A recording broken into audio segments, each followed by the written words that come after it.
Yes. So I was really lucky on my timing that I had a good 5, 6 year period of time before we got hit with that Great Recession. That gave me time to learn and understand what I was doing and what was working and what wasn't working. When I would make mistakes in that years of 2003 to 2008, the mistakes were washed over with appreciation. So I could fail and still succeed. That's a rare thing. Welcome to the Real Estate Pros Show, where we interview real estate investing professionals from coast to coast, as well as the service providers that serve the real estate investing industry. Our goal is simple: share what's working now to help you improve and scale your business to the next level and meet the pros that can help you get there. Real Estate Pros is powered by Investor Fuel, America's leader in helping real estate investors and professionals build the business you need to live the life you've always dreamed of. Let's start today's show. Property insurance for real estate investors doesn't have to be difficult, but it does need to be there to protect you when you need it. MyInvestorInsurance.com not only provides insurance at 15 to 30% cheaper than traditional agencies, it's built specifically for real estate investors like you. You can set up an account in about 2 minutes, get quotes on properties, turn on and turn off insurance for your fix and flip or rental properties in around 2 minutes without having to talk to anyone directly, all through our portal. There's no better way or faster way to make sure you've got the coverage you need to protect you, and no more lengthy policies either. Once you're set up, you're billed monthly and prorated by the day for however long your policy is active. It's powered by MSI, the third largest independent MGA, with 1.5 million customers and more than $1 billion in cumulative premiums written. Get set up today in about 2 minutes at myinvestorinsurance.com/fuel.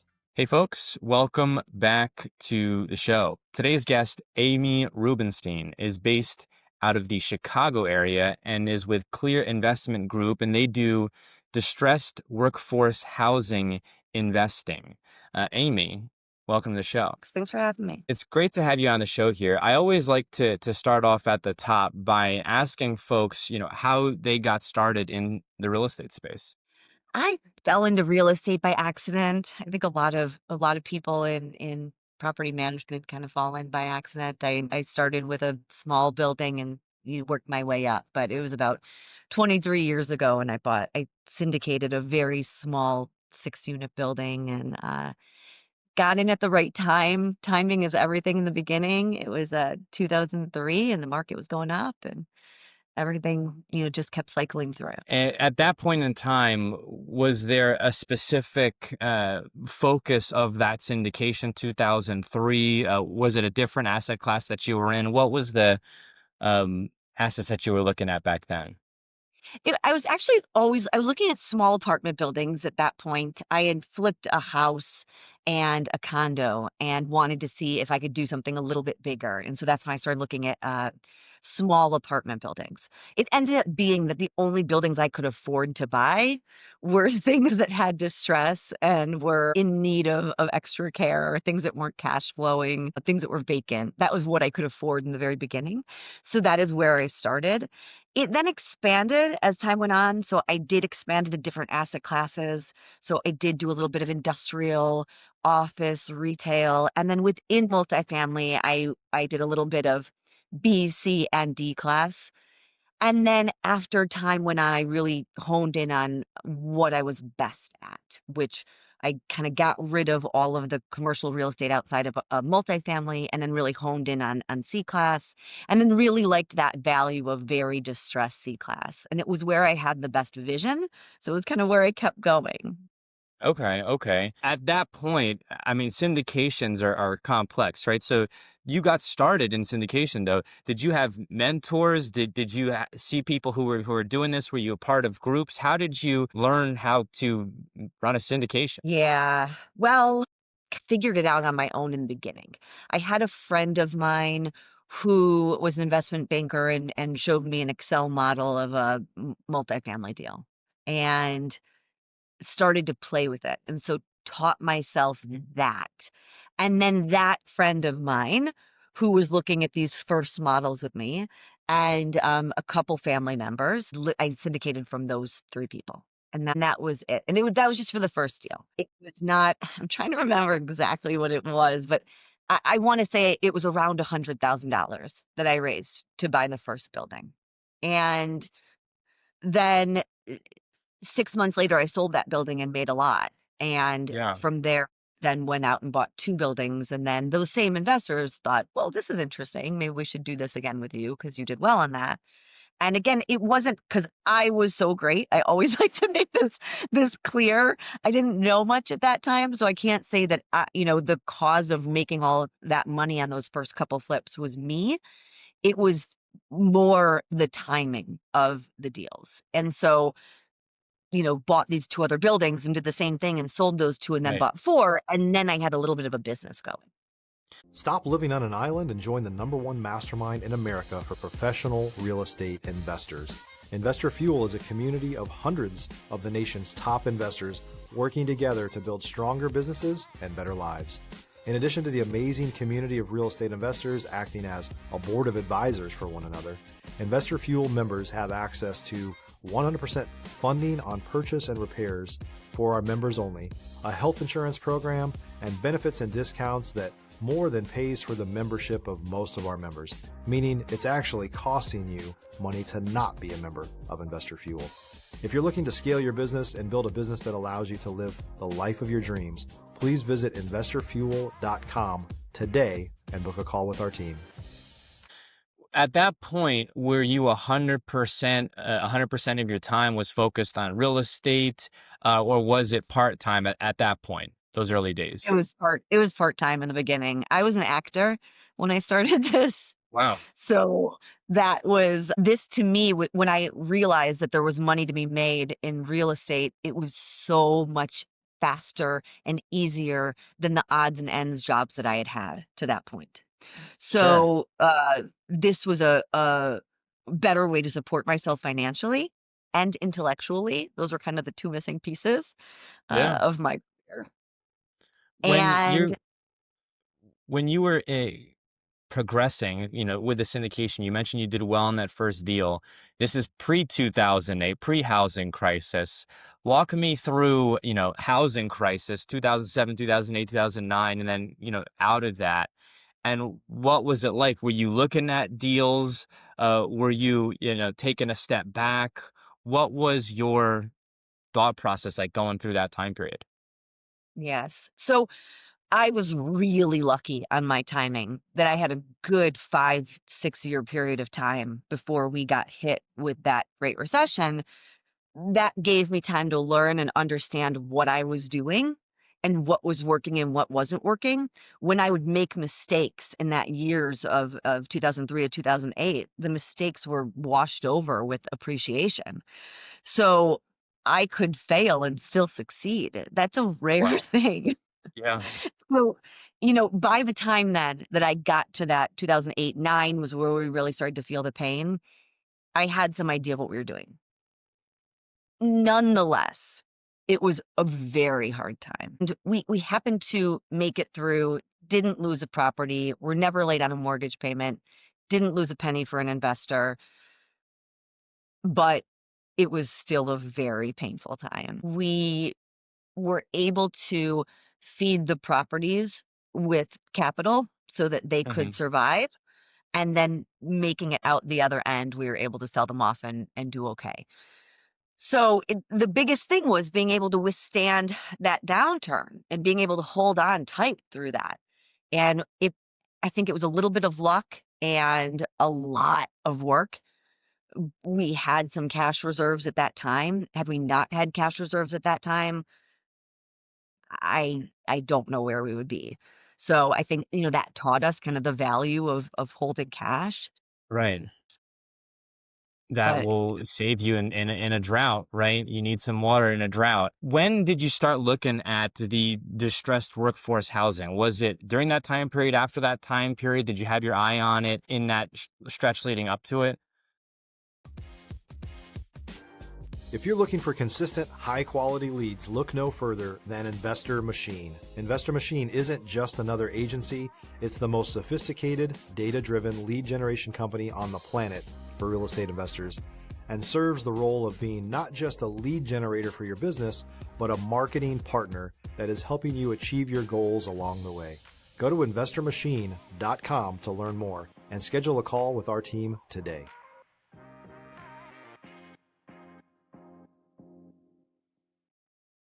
Yeah, no, I think it was always something I was doing. It again, it wasn't the only thing we did at that point in time, but because it was what I was able to afford and able to grow quickly with buying things that no one else wanted, it was what I is what I got good at, and it's where I found passion.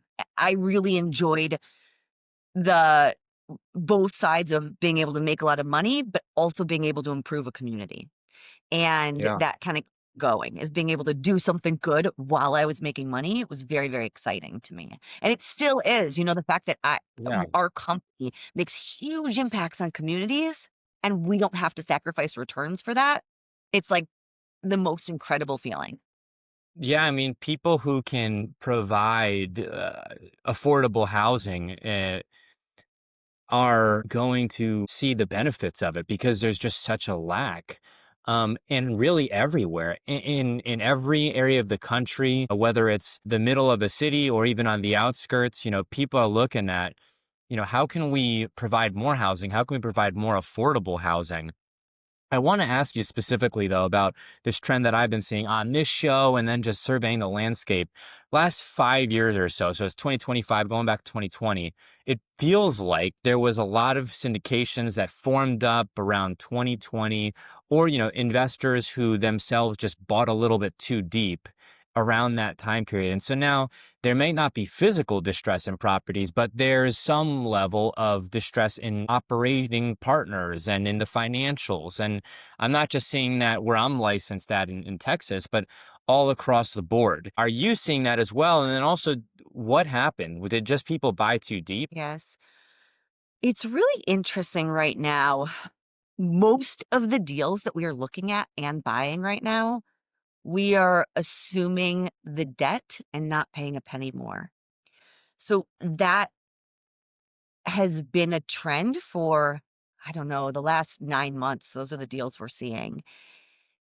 I will say that we're never buying a deal that the seller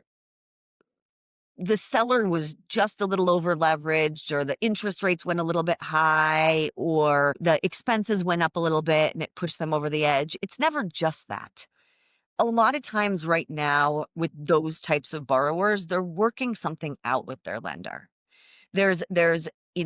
I will tell you, I don't know a single landlord. I have a lot of friends who are landlords. I don't know a Yeah. single landlord today that doesn't have deals that are not hitting debt coverage ratio. Everyone has a deal that's not hitting debt coverage ratio right now because expenses went up Yep. and because delinquencies have gone up, and you start to feel, pains in lots of different ways. And so everyone's got something that is a problem. I don't think that's what pushes people over the edge.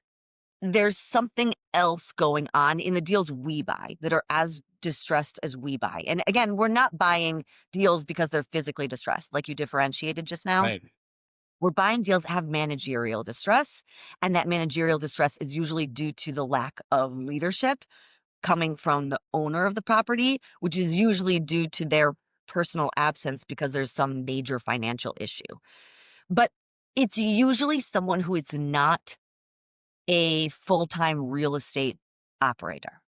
So Hmm. usually sellers that are having the worst feelings of distress right now, or the most management distress right now, are sellers who have some other career, or they're just dabbling in operations for the first time.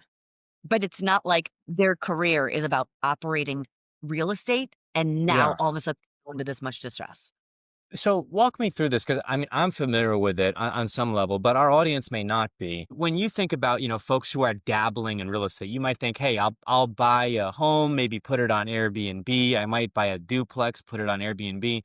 But when we talk about like workforce housing or multifamily properties, how is there newer operators in that space, and were they coming in those time periods, 2019, 2020, low rates, and just kind of locking up a deal, excited about it, and now there's distress because, hey, they're realizing, hey, this wasn't as easy as I thought it was going to be, and our investors want out at this point. How are people getting in at that point, 2019, 2020? If you're a new or newer real estate investor looking to launch or grow your real estate investing business, please check out Investor Fuel Club. It's a coaching community, but unlike anything you've ever seen before. And you can actually partner with members of our mastermind from coast to coast on deals right in your market. There's no better opportunity to build a consistent business than to literally partner with pros to help you avoid costly mistakes, avoid the need for capital to do deals, and help you eliminate your fears as you're starting your business. Learn more about Investor Fuel Club at investorfuel.com/club. Yeah. It always happens at the top of the markets where people jump in that don't know what they're doing. Because there's this buildup where everyone starts making a lot of money during the rise up, right? Investors are making a lot of money, and then people start to hear about it. So they start to hear their neighbor, their best friend, their business partner that they're making money in some real estate deal. Someone else is making money in some real estate deal, and they're like, "Oh, I don't want to pay some operator to go do this for me. I just want to buy my own deal, and I'll make the money myself." And you get a lot of that. So it's like someone who has a large sum of money, but in a different industry is saying, I want to place my money in real estate. And so they think all we're doing is, renting out units and collecting rent. That's pretty easy. And so they jump into it, and it doesn't work that way because it's a whole business. It's a whole Yeah. industry. It's not like you can just do it on the side as an investment. That investment is an entire company. And so if you don't have the dedication of the team and the infrastructure to operate an asset, you can't just jump in and let it go. It doesn't work that way. Yeah, So here, and let's go buy 50 doors and let's figure it out. No, you haven't bought yourself passive income. You've bought yourself an occupation, and now you've got a job. that It's a whole exactly. ordeal. We Exactly. we It's are not coming up it's not a on passive time income. here, though, Amy. I do want to ask you specifically. You're in the workforce housing segment, and I think there's a lot of folks who are trying to identify, where they want to be at in multifamily. For folks who may not be aware, when you're defining workforce housing, how many units are you typically talking about? Are these, smaller apartment complexes? What does a typical deal look like? For us, our minimum size is 300 units. We go up to about 2,000 units for a submarket. So that's for us. In general, we define workforce housing as the people who hold the jobs that are the workforce of America. So we say it's an annual household income of $35,000 to $85,000, depending on the city. That might be going up a little bit with inflation. We say that it's people like in hospitality, janitorial work, truck drivers, teachers. It's that type of a career. And we like to have buildings that are filled with people that work, that go to work. So that's Yeah. why we differentiate what we call workforce housing or C class, low income housing, affordable housing, but market rate. Those are kind of different ways of phrasing it. But it's people that go out to work every day and come back and use this as their home. It's not people that are necessarily only on subsidies. It's not subsidized Right. housing. Because I've spoken with some people and I'm not familiar with all of the different terminology here, but there's a difference between, when you talk about subsidized housing, things like Section 8, and I'm butchering the explanation here, but Section 8, affordable, and there's several other terms that I wasn't even aware of. You're not in that segment.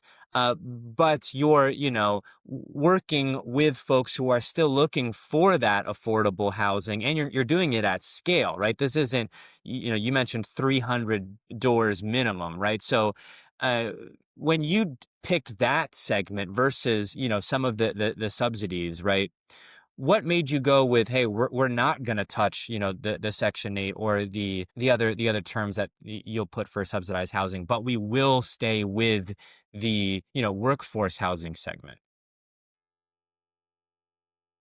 Y- You know, subsidized housing or LIHTC communities, it's just an entire other business. You're a little bit more connected to, there are government restrictions on it. You've got restrictions on rents. You've got restrictions on what the property can be. I there's a place and a need for that. It's a different business. It's just a completely different business. So we really like to focus on that. Mm. I'll give you another term of renters by necessity. People who need apartments are not going to be able to afford a home. But There's a lot of that. yeah, that's where we like to be. It's a different choice. It's a different feel. It's a different model. It's just where my personal passion is, and it's what we've been doing. Not to Yeah. say that ways are not valid. It's just what we do.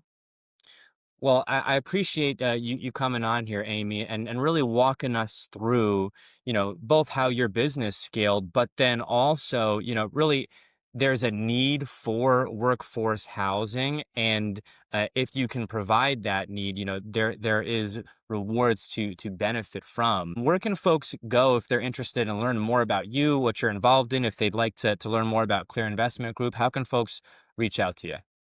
Absolutely. Our website is clearinvestgroup.com, and it tells all about our fund model, it has some of our properties and our investments and things like that. Amy, thank you so much for coming on the show here today. Thank you. Nice to be here. Thanks for joining us for today's Real Estate Pros Show. You can learn more about the amazing benefits of the Investor Fuel Mastermind community, including surrounding yourself with hundreds of other rock stars, 100% financing for your deals, and members-only discounts from vendors you're likely already using that, as a member of Investor Fuel, will save you more than the cost of your membership. Visit investorfuel.com to learn more. If you're interested in joining us as a guest of this show, please visit investorfuel.com/pros to apply. You can also check the show notes for access to free resources, how to get access to world-class lead generation, and much more. Don't forget to subscribe so you never miss another episode. Have a great day. We'll see you on the next show.